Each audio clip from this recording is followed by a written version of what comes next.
Yes. Hello students. The topic of today is structure of embryo. As far as the structure of embryo is concerned, there are two types of embryo. One is dicot embryo and second one is the monocot embryo.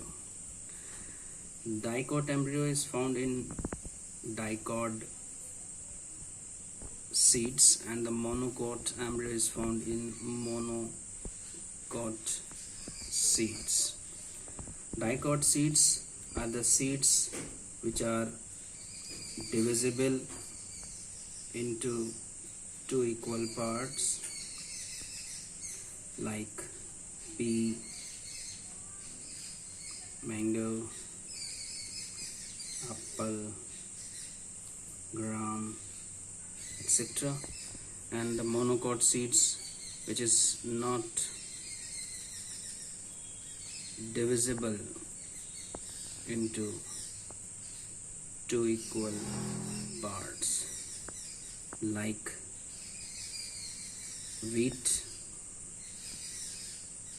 rice and maize.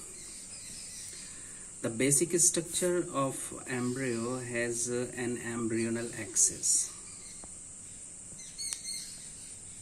This is the embryonal axis. Both monocot or dicot embryo has basic embryonal axis. This is the embryonal axis.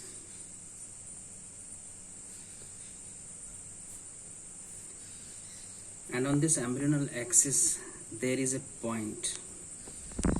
This is known as the point of attachment. Point of attachment for cotyledons. This is the point of attachment. Now this point of attachment divides this embryonal axis into two unequal parts. The area above this embryonal on this point of attachment and the area below this point of attachment in both the cases. So the area above the point of attachment on this embryonal axis is known as epicotyle in both the cases. Epicotyle. So what is epicotyle? The area on embryonal axis above this point of attachment for cotyledon. And the second is the area below this point of attachment of cotyledon, that is known as hypocotyle. Hypocotyle.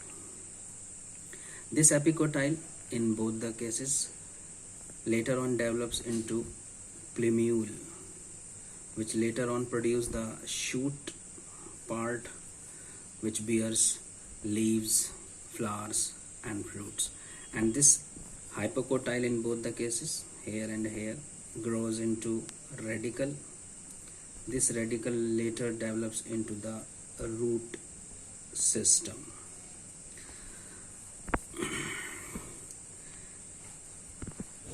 So this is the basic structure, and as far as the typical structure of the dicot and monocot embryo is found, on this point of attachment in dicot embryo the two equal cotyledons are there, and in monocot embryo on this point of attachment there are two unequal cotyledons. One is well developed and second one is the rudimentary.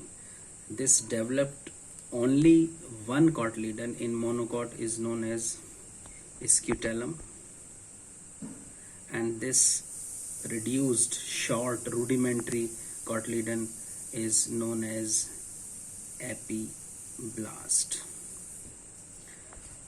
These are the some important term which has been asked in the board exam. What is scutellum, what is epiblast, what is the difference between epicotyle and hypocotyle.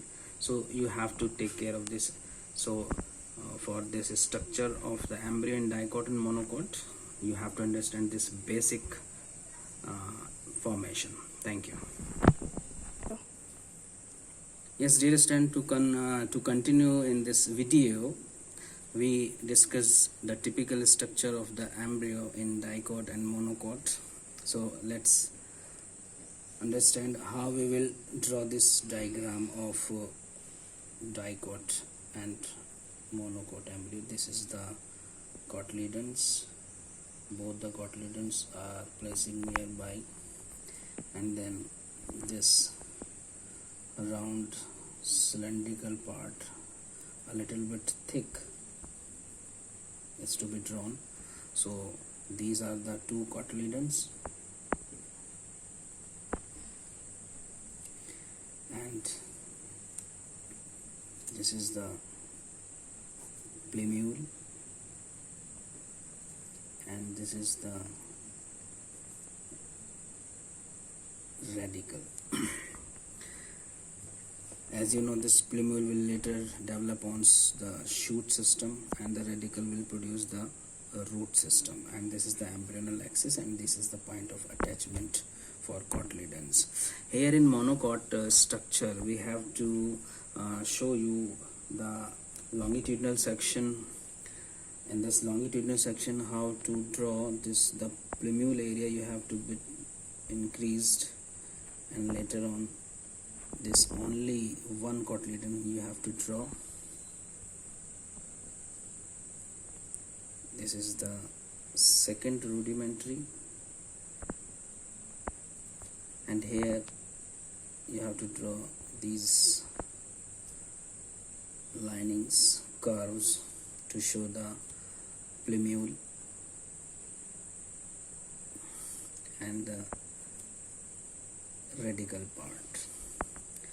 This is the only one cotyledon, scutellum, and this is the epiblast. Now here two more structures are there, you have to understand. Here this covering of plumule is coleoptile covering of plumule, and here another covering on the radicle, that is coleorhiza. So these two more important terms, the difference between coleoptile and coleorhiza. What is coleoptile? Covering of plumule in monocot or dicot, and the covering of radicle is known as coleorhiza. Coleoptile and coleorhiza are present in both, in dicot as well as in monocot. So what you have to remember, the covering of plumule in embryo is coleoptile, and the covering of radicle is coleorhiza. Thank you.